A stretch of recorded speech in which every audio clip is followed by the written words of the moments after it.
माझ्या माहितीप्रमाणे 100हून अधिक लोकांची हत्या या 1.5 महिन्यामध्ये पॅलेस्टाईनवर झालेली आहे आणि 100-125 लोकांची हत्या या 1.5 महिन्यामध्ये पूर्ण जगामध्ये कुठंच झाली नाही, ती पॅलेस्टाईनमध्ये झालेली आहे। आणि विशेषतः रमज़ान, कारण आमच्या मुस्लिम बांधवांचा एक आक्षेप होता, रोज़ा रहता है यार बोले, और पहले संडे ऊपर से रोज़ा, ऊपर से संडे छुट्टी, उस दिन तो थोड़ा सा 12-1 बजे तक सोने का मौका रहता, उसमें भी तुम सुबह 10-10:30 बजे उठा रहे हो। तो आज पूरी दुनिया में जितनी लड़ाइयाँ जारी है, हर लड़ाई में लगभग सीज़ फायर का एक फॉर्मेलिटी निभाया जा रहा है। अपने मोदी जी ने भी कह दिया है कि कश्मीर के अंदर हम बॉर्डर के ऊपर तो है ही, लेकिन कश्मीर में भी जो टेररिस्ट है उनके भी लिए हमने सीज़ फायर कर दिया है। और ये पता नहीं खुश करने, किसको खुश करने के लिए बोला है कि सीज़ फायर किया है, लेकिन कल जीप के नीचे किसी को तो भी कुचल के मारा भी है, लेकिन एक सीज़ फायर का डिसीजन हुआ है। लेकिन ऐसा कोई सीज़ फायर इजराइल और पैलेस्टाइन के बीच में नहीं है, क्योंकि वहाँ पर वार्स का कोई रूल अप्लीकेबल नहीं है, कोई नियम लागू नहीं है, क्योंकि इतनी बड़ी वो अपने आप में एक जुल्मी ताकत के तौर पे इजराइल, अमेरिका वहाँ पे काम कर रहे हैं। ऐसे वक्त में जब एक तरफ इफ्तार का वक्त हो रहा है, उसी वक्त में किसी के घर पे बम गिरता है और वो लहूलुहान ज़ख्मी हालत में अपने बच्चों को, औरतों को, बूढ़ों को कंधों पे डाल के दौड़ते दौड़ते इफ्तार करते हुए वह उनको अस्पताल पहुंचाता है, तो उनके हालातों के और वो मज़लूमों की फ़िक्र और ज़िक्र को भी मुझे लगता है कि अल्लाह सुब्हानहू व तआला इबादत से कम दर्जा नहीं देगा। और ऐसे मज़लूमों की फ़िक्र और ज़िक्र के लिए अगर हम रमज़ान में भी ये इनेकाद कर रहे हैं, तो ये एक अच्छे हालत में, एक अच्छे माहौल में अगर हमारे मुस्लिम भाई एक मज़लूम समाज के लिए इकट्ठा हो रहे हैं, तो ये भी एक इबादत में शायद कि ये शामिल हो जाए। ऐसे प्रोग्रामों का इनेकाद करने के पीछे ना तिजारती नज़रिया होता है, ना सियासती नज़रिया होता है, क्योंकि इससे तिजारत का, सियासत का कोई लेना देना नहीं है, लेकिन इससे इंसानियत का नज़रिया ज़रूर जुड़ा हुआ होता है, इंसानियत का रवैया भी जुड़ा हुआ होता है।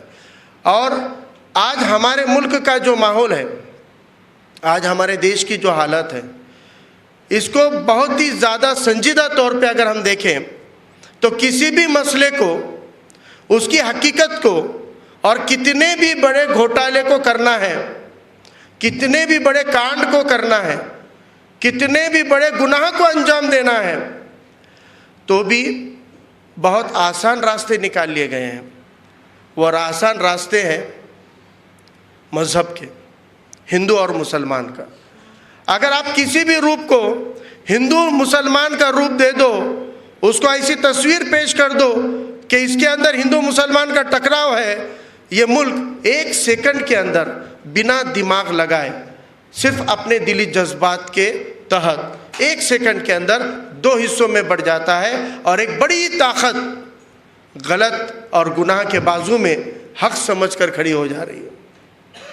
आज पैलेस्टाइन के इशू को लेकर कुछ लोगों की ऐसी भावना हुई कि फ़िलिस्तीन मुसलमान है, वहाँ पर इजराइल गैर मुस्लिम है, और कोई गैर मुस्लिम कंट्री मुसलमानों को मार रहा है, कुचल रहा है, तो इसमें अपने को अफसोस करने की क्या बात है, उल्टा खुशी मनाने की बात। क्योंकि सो कॉल्ड इस्लामिक टेररिज्म का एक ऐसा भ्रम और झूठ हमारे भाइयों के, हम वतन भाइयों के जहन में बिठा दिया गया है, और उसको बताकर वो सारी चीज़ें उसकी आड़ में अपने हर गुनाह को करते जा रहे हैं। और इस बात को, इस संजीदगी को नहीं समझता ऐसा कोई भी नहीं है, सब समझ रहे हैं, लेकिन उसके ऊपर कुछ करने की तैयारी सब लोगों की जो होनी चाहिए वो नहीं है। इसलिए फ़िलिस्तीन का इशू हिंदू मुसलमान का इशू नहीं है, ये किसी भी इंसान की, उसके इंसानी हकूक़ का है, उसके ह्यूमन राइट्स का है, उसके जोग्राफिकल राइट्स का है, उसके प्रॉपर्टी राइट्स का है, उसके फ्रीडम का है, उसके लिबर्टी का है। मुझे अच्छी तरह से याद है कि 2-2.5 साल पहले इस गवर्नमेंट ने, मोदी सरकार ने या और महाराष्ट्र की बीजेपी सरकार ने पॉर्न साइट, अश्लील वीडियो बताने वाली वेबसाइट के ऊपर नंगी वीडियो बताने वाली वेबसाइट के ऊपर बैन करने का फैसला लिया था और शायद बैन शुरू हुआ, लेकिन अपने देश के अंदर के तमाम सेक्युलर लोगों ने, तमाम इंडियंस ने सोशल मीडिया के ऊपर इतनी आंधी की तरह, तूफान की तरह इस निर्णय का विरोध किया कि अगर आप ऐसी वेबसाइट बंद कर रहे हो, अश्लील वेबसाइट बंद कर रहे हो, नंगी वेबसाइट बंद कर रहे हो, तो ये हमारे फ्रीडम के ऊपर हमला है, हमारे आज़ादी पे हमला है। हमको भजन कीर्तन देखना है कि हमको कव्वाली देखना है कि हमको नंगी फिल्में देखना है, ये हुकूमत तय नहीं करेगी, ये हम तय करेंगे। बोलने वालों में सबसे आगे कौन थे? जिन्होंने लोगों के खाने की आज़ादी छीनने का समर्थन किया, वो लोगों के देखने की आज़ादी के समर्थन में उतर चुके थे कि कौन क्या खाएगा, कौन क्या नहीं खाएगा, ये तय करने के अधिकार सरकार को देने का समर्थन करने वाले किसके विरोध में उतरे कि क्या देखना नहीं देखना ये सरकार तय नहीं करेगी, ये हम हमारा तय करेंगे। देखना नहीं देखना, क्या देखना क्या नहीं देखना, ये हम तय करेंगे। ये बोलने वालों ने क्या खाना क्या नहीं खाना ये तय करने के अधिकार लेकिन सरकार को आसानी से दी। यानी ये क्या है? एक छोटी सी बात थी कि कोई नंगी फिल्मों की वेबसाइट पे बैन है, वो नहीं देखना है, तो इतनी भी गुलामी, इतनी भी पाबंदी जो बर्दाश्त नहीं कर सकते, वो फिलिस्तीनियों की इस हालत को कि जो अपने ही सरजमीन के ऊपर, जिन्होंने हिटलर से जान बचा के भाग कर आए शरणार्थियों को अपने देश के अंदर शरण दी थी, पनाह दी थी, ऐसे पनाहगार वहाँ के मालिक बन गए। जिन्होंने पनाह दी थी वो अब क्या हो गए? वो शरणार्थी बन गए जो मालिक थे वो देश के। यानी कल डॉक्टर सचिन सरोदे सर से चर्चा हो रही तो वो बोले, मैं हमेशा दोस्तों को बोलता हूँ, आप भी वैसे ही बोलते होंगे, मैं भी वैसे ही बोलता हूँ कि भाई एक मजलूम को रहने के लिए किराए से एक कमरा दे दिया था एक बड़े बंगले में, तो अब क्या हो गया? वो बंगले का मालिक कमरे में आ गया और वो कमरे का किराएदार बंगले का मालिक बन के बैठ गया। ये छोटी सी मिसाल है इजराइल और फिलिस्तीन की, और इतना हो रहा है लेकिन हम चुप हैं। तो अब इससे क्या होगा? अब कई हमारे साथी बोले अपन क्या कर सकते जी, बोले चलो रख रहे हैं, बोले अपन क्या करना रहो, अपना क्या रोल रहेगा। तो मैंने एक दोस्त को हमारे ये बताया कि मैं और आप रास्ते से चल रहे हैं, किसी भी एक पुलिस कांस्टेबल में इतने उसको इख्तियार है कि वो रास्ते से जा रहे एक आदमी को अगर ठान लेगा ना तो आपको उठा के लॉकअप में लिया के डाल सकता है।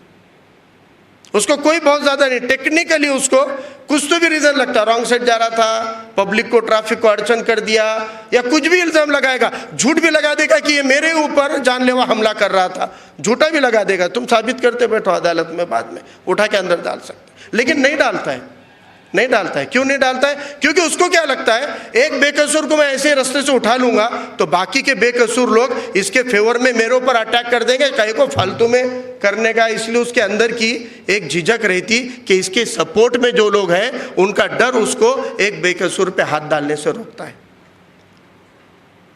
आज इजराइल के लिए ये एक्सपर्ट्स यहाँ बैठे हैं, मैं इनकी इतना स्टडी तो नहीं हूँ, लेकिन मैं ये समझता हूँ कि अगर आज इजराइल चाहे तो शायद कुछ घंटों के अंदर पैलेस्टाइन नाम का एक टॉपिक ही दुनिया से ख़त्म कर सकता है।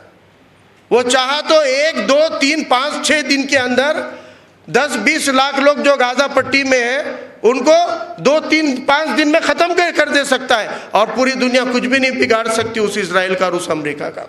वो इतनी ताकत से बेशरम बन के यूनो के अंदर क्या हमने बिगाड़ दिया? उन्होंने कहा था इराक के अंदर कीमे हथियार है, और बाद में क्या कहा? CIA ने हमको गलत जानकारी दे दी। उसी प्रेसिडेंट ने जिसने कहा था कि कीमे हथियार है, हमला किया, लाखों सिपाहियों को, आवाम को मारा, और बाद में कह दिया नहीं हमको हमारी जो जासूसी एजेंसी उसने गलत जानकारी दी थी। क्या बिगाड़ लिया भाई आपने? इराक के 25, 30, 35 लाख लोग मारे गए, उसके अंदर कुछ नहीं बिगाड़ा हमने उनका। हमने क्या, पूरी दुनिया ने नहीं बिगाड़ा। वैसे वो 10-20 लाख को तो यूँ मार सकते हैं गाज़ा को। वो बोलेंगे अहमद ने हमारे फला पे हमला कर दिया, हम भी हमला करें, एक झटके में ख़त्म, 2, 3, 5 दिन में गाज़ा पट्टी ख़त्म और 8-10 दिन में पैलेस्टाइन ख़त्म कर सकते। क्यों नहीं कर रहे हैं? क्योंकि उनको मालूम है इतना होने के बाद भी और बावजूद भी आज पूरी दुनिया में फिलिस्तीन के बाजू से हक में सोचने वाले और रास्ते पे उतर के लड़ने वाले करोड़ों लोग हैं। ये डर और ये खौफ उनके दिल में है, इसलिए उतने आसानी से ये कार्रवाई नहीं कर रहे। नहीं तो इजराइल और अमेरिका किसी देश को डर के नहीं कर रहे, ये मान लेना बहुत सही नहीं है।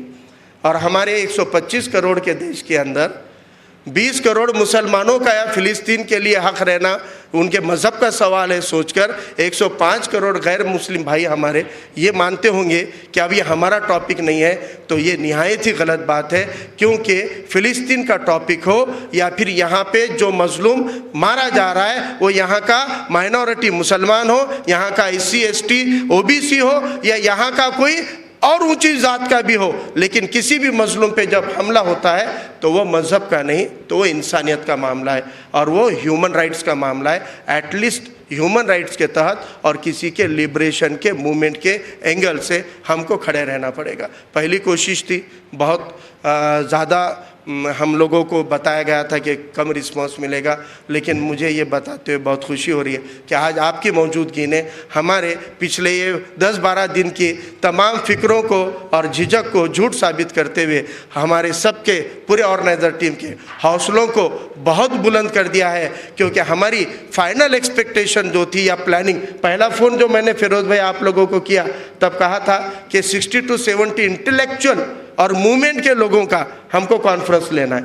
मैंने पहले मीटिंग में कहा था 60 to 70, लेकिन उससे दुगने और तिगने के करीब लोग आज यहाँ पर हैं और हर कोई मूवमेंट से जुड़ा हुआ है, हर कोई समाजी कामों से जुड़ा हुआ है। इसलिए आज के इस कॉन्फ्रेंस को आप तमाम लोगों ने कामयाब बनाया। मैं आप लोगों का तहे दिल से शुक्रिया अदा करता हूँ और उम्मीद करता हूँ कि आज के बाद में हम लोग जतिन भाई को सुनने के बाद, कुछ हार्ड सब्जेक्ट रहते, मैथमेटिक्स टफ सब्जेक्ट रहता, अच्छे से अच्छा टीचर स्कूल में रहने के बाद भी पहली क्लास में हमको समझता नहीं तो बाद में हमको उसका होमवर्क करना पड़ता, फिर होमवर्क में भी नहीं समझा तो बाद में ट्यूशन को जाना पड़ता।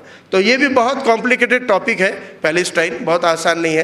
तो इन्होंने जितना डाटा हमको दे दिया है, ज़मीर भाई ने उसको पूरा रिकॉर्ड कर लिया, उनके वन चैनल के ज़रिए, फेसबुक के ज़रिए ये पूरा रिकॉर्डिंग आप तक आएगा।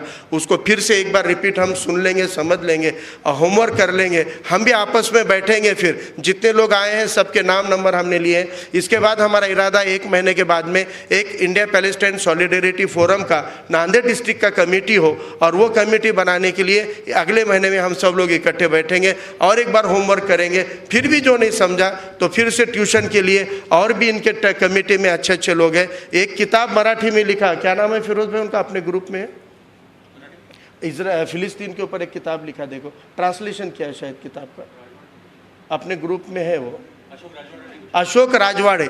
उन्होंने मराठी में इतनी अच्छी किताब लिखी है, मैं एक मिनट में वो वाक़या बोल के जगह लेता हूँ। उन्होंने उसके अंदर लिखा कि उन्होंने एक इजरायली आदमी का किताब का ट्रांसलेशन किया।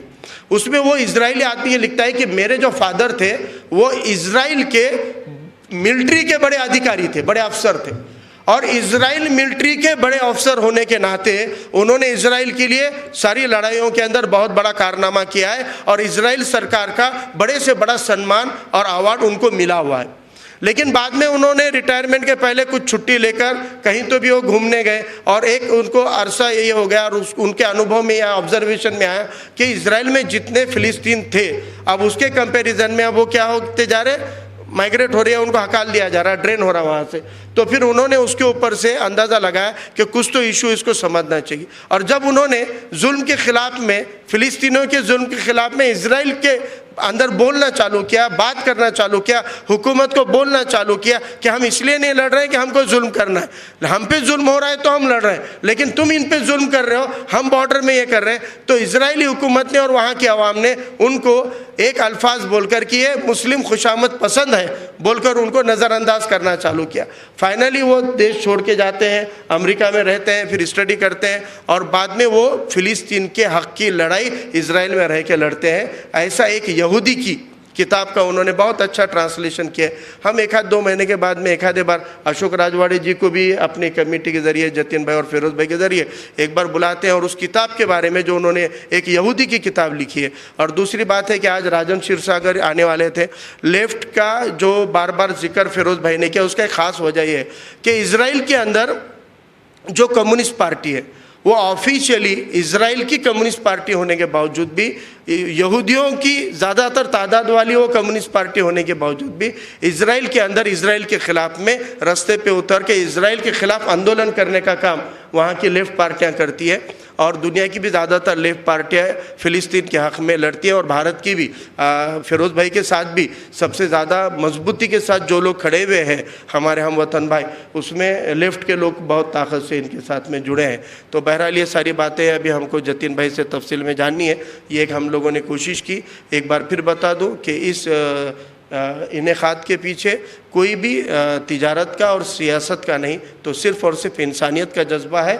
और हमारे तमाम साथियों ने रोज़ा रखने के साथ साथ पिछले 8-10 दिन में काफ़ी मेहनतें की। हमारे जो हमवतन भाई हैं, जो हमारे गैर मुस्लिम भाई बहन हैं, इन्होंने इस विषय को बहुत ज़्यादा ज़रूरी नहीं है ऐसे परसेप्शन, ऐसे समझ के माहौल में भी यहाँ ख़ास तौर से मौजूद रहकर और मुकम्मल तौर पे कॉन्फ्रेंस ख़त्म होने तक वो यहाँ बैठे हुए हैं। इन्होंने बता दिया है कि कुछ भी हो गया तो इंसानियत का जज्बा हमारे शहर में, हमारे मोहल्ले में, हमारे भाइयों में कायम है। और हम एक दूसरे के कंधे से कंधा लगाकर कभी भी खड़े रहेंगे। जब भी मजलूम के ख़िलाफ़ में कोई भी मूवमेंट खड़ी होगी तो हम साथ रहेंगे। यह हमारे तमाम भाइयों ने बताया, उनके लिए शुक्रिया अदा करता हूँ।